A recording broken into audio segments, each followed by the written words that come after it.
Sanibonani khala maphupho mawukuthi umusha la ekhaya besicela nje ukuthi subscribe ukuze-ke njalo masifaka la ku-YouTube channel yethu ungaphuthelwa noma ngabe nini. Uma ukuthi-ke le video uyibuka ku-TikTok besicela ukuthi uphuthume bakithi useshe lapha ku-TikTok ufike usifollowe.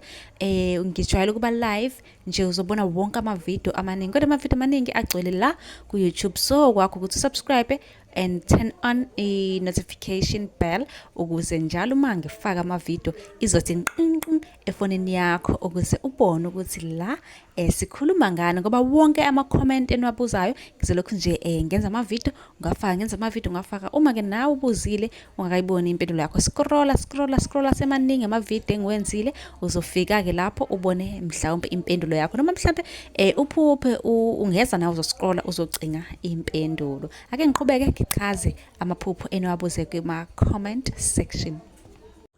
Obhalile namhlanje usibuza ngekati, ukuthi-ke nginokuphupha ikati. Lelo phupho-ke alikho lihle, abaningi bake bethi-ke ikati liyisilwane uma uliphupha.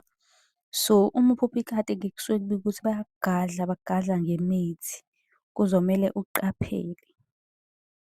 Ngiyathemba ukuthi uphendulekile lo buze ngekati, kanti nawe ungayithola impendulo yakho njengamanje uma nje uzokwazi ukuthi-ke ubuze kwi-comment bese sikwenzele yakho ividiyo, okanye-ke usi-inbox ucele inamba ya-WhatsApp usifollowe kuzo zonke iy'nkundla zokuxhumana ukuze impendulo izofika ngokushesha lapho kuwena, usubscribe. Nisale kahle.